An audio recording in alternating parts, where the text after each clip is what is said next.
Hello friends, स्वागत है आपका द नेक्स्ट टारगेट में। फ्रेंड्स, ये जो है जनरल नॉलेज के काफ़ी महत्वपूर्ण क्वेश्चन है और ये परीक्षा में काफ़ी बार रिपीट हुआ है। तो चलिए हम इन क्वेश्चनों को शुरू करेंगे। और इससे पहले हम एक बात बता देते हैं, आप सारे क्वेश्चनों को ध्यान से ज़रूर देखिएगा ताकि परीक्षा में ये आपको काफ़ी हेल्पफुल कर सके। और क्वेश्चन से संबंधित जो फैक्ट है वो भी हम बताते जाएंगे, तो आप इन्हें ध्यान से ज़रूर देखिएगा। चलिए पहला क्वेश्चन से हम स्टार्ट करते हैं। पहला क्वेश्चन है, आधुनिक युग की मीरा के नाम से किसे जाना जाता है? तो इसका राइट आंसर होगा महादेवी वर्मा को। और महादेवी वर्मा जो है, जिनका जन्म जो हुआ था, कब हुआ था जन्म? 26 मार्च 1907 ईस्वी को। इन्हें पद्म भूषण भी मिल चुका है। क्या है? पद्म भूषण भी प्राप्त कर चुकी हैं महादेवी वर्मा जी। पद्म भूषण भी इन्हें मिल चुका है। और ये छायावाद के मुख्य कवित्री के रूप में भी जानी जाती है। किसके? छायावाद के। तो चलिए हम नेक्स्ट क्वेश्चन की तरफ आगे बढ़ते हैं। नेक्स्ट क्वेश्चन है, बजट को किस सूची में रखा गया है? तो बजट को समवर्ती सूची में रखा गया है। और बजट जो है ये कौन पेश करता है? तो बजट जो है वित्त मंत्री के द्वारा जो है पेश किया जाता है। किसके द्वारा? वित्त मंत्री के द्वारा संसद में पेश किया जाता है। बजट की बात करें तो ये है 3 तरह का होता है। तो पहला बजट होता है संतुलित बजट। क्या होता है? संतुलित बजट होता है। संतुलित बजट होता है। दूसरा होता है अधिशेष बजट और तीसरा होता है घाटा बजट। तो आप इन्हें ध्यान में जरूर रखिएगा। नेक्स्ट क्वेश्चन की तरफ आगे बढ़ते हैं। नेक्स्ट क्वेश्चन है, राष्ट्रीय ध्वज के प्रारूप को संविधान सभा के द्वारा कब अपनाया गया था? तो ये अपनाया गया था 22 जुलाई 1947 ईस्वी को। और नेक्स्ट एक क्वेश्चन पूछता है, इसमें काफ़ी वीवीआई है। ये पूछता है कि राष्ट्रीय ध्वज में चक्र के बीच में कितनी तीली रहती है? तो ये इसका राइट आंसर होगा 24। नेक्स्ट क्वेश्चन की तरफ आगे बढ़ते हैं। नेक्स्ट क्वेश्चन है, रेल बजट को सामान्य बजट से किस समिति की सिफारिश के आधार पर अलग किया गया था? तो इसका राइट आंसर होगा अकवर्थ समिति के आधार पर। और कब किया गया था? तो 1924 ईस्वी में। देखिए नेक्स्ट क्वेश्चन है, भारतीय तिरंगा झंडा के बीच चक्र में कुल कितनी तीलियां हैं? तो राइट आंसर क्या होगा? 24 तीलियां हैं। तो आप इन क्वेश्चनों को ध्यान से जरूर देखिएगा। फ्रेंड्स, ये सारे के सारे क्वेश्चन काफ़ी इंपॉर्टेंट है और परीक्षा में काफ़ी बार पूछे जा चुके हैं। तो आप इन क्वेश्चनों को ध्यान में रखिएगा। और इससे संबंधित हम फैक्ट भी बता रहे हैं, तो मेरे चैनल को लाइक एंड सब्सक्राइब भी कर लीजिएगा। चलिए नेक्स्ट क्वेश्चन की तरफ आगे बढ़ते हैं। स्वतंत्र भारत का प्रथम बजट पेश किया था, तो ये पेश किए थे आर.के. परसुमन सेठी ने। कौन किया था? आर.के. परसुमन सेठी ने। और ये कब किए थे? तो इसका राइट आंसर हो जाएगा, ये जो है 26 नवंबर 1947 को। 26 नवंबर 1947 ईस्वी को इसको क्या किए थे? बजट को पेश किए थे। भारत का राष्ट्रीय कैलेंडर को भारत सरकार के द्वारा कब अपनाया गया था? तो ये जो है फ्रेंड 22 मार्च 1947 ईस्वी को अपनाया गया था। भारत का राष्ट्रीय जलीय जीव कौन है? तो इसका राइट आंसर हो जाएगा डॉल्फिन। और इसमें पूछता है क्वेश्चन कि भारत का राष्ट्रीय पशु कौन है? तो पशु कौन हो जाएगा? बाघ हो जाएगा। कौन हो जाएगा? बाघ। और राष्ट्रीय पक्षी पूछेगा तो क्या होगा? मोर हो जाएगा। तो चलिए नेक्स्ट क्वेश्चन की तरफ आगे बढ़ते हैं। नेक्स्ट क्वेश्चन है, वैट को सर्वप्रथम किस राज्य ने अपनाया था? तो इसे अपनाया था हरियाणा ने। और वैट का मीनिंग क्या होता है? तो वैट से भी होता है वैल्यू। क्या होता है? Value added. और इसका मतलब होता है टैक्स।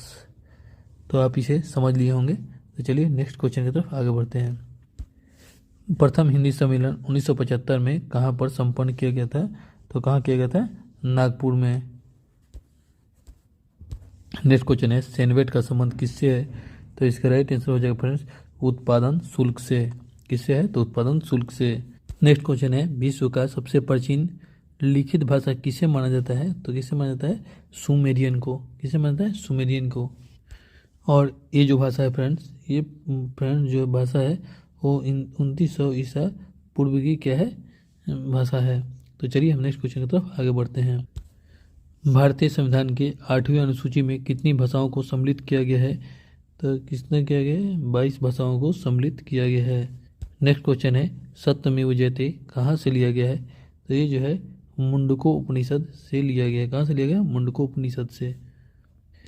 भारत में सर्वाधिक बोले जाने वाली भाषा कौन सी है? तो इसके राइट आंसर क्या हो जाएगा?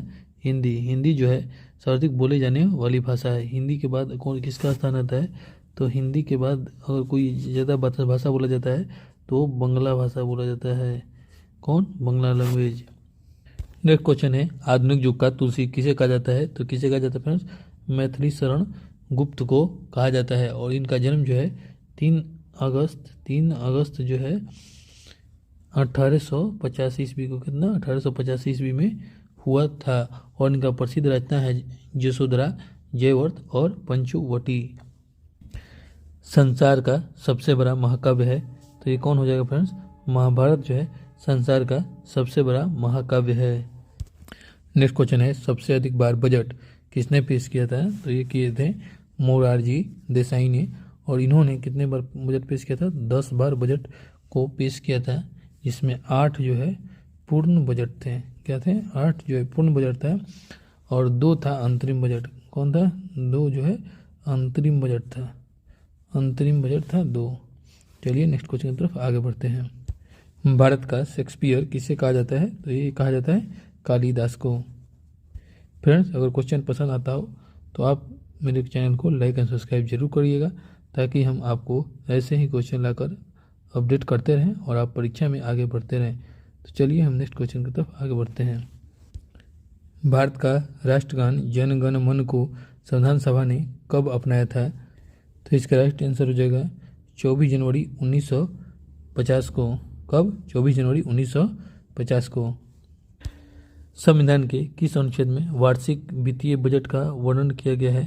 तो इसका राइट आंसर हो जाएगा क्या? 112। अनुच्छेद 112 में जो है वित्तीय बजट का वर्णन किया गया है। राष्ट्रगान जन गण मन के रचयिता हैं, तो ये कौन है? रविंद्रनाथ टैगोर हैं। कौन है? रविंद्रनाथ टैगोर। भारत के राष्ट्रीय चिन्ह को भारत सरकार ने कब अपनाया था? तो ये अपनाया था भारत सरकार ने। तो राइट आंसर होगा 26 जनवरी 1950। नेक्स्ट क्वेश्चन है, हिंदी भाषा के लिए प्रथम ज्ञानपीठ पुरस्कार किसे प्रदान किया गया है? तो ये प्रदान किया गया है सुमित्रानंद पंत को। किसको? सुमित्रानंद पंत को। नेक्स्ट क्वेश्चन है, भारत का राष्ट्रीय वृक्ष है, तो ये कौन सी है? बरगद। कौन है? बरगद जो है भारत का राष्ट्रीय वृक्ष है। महाभारत के रचयिता कौन है? तो महाभारत के रचयिता जो है वेद व्यास जी को माना जाता है। किसको माना जाता है? तो वेद व्यास जी को। Thank you for watching this video. Please like and subscribe my channel. और फ्रेंड्स, आप इसे शेयर जरूर करिएगा और अच्छा लगे तो इस चैनल को लाइक भी कर लीजिएगा। तो चलिए हम यहीं आपसे विदा लेते हैं। Thank you.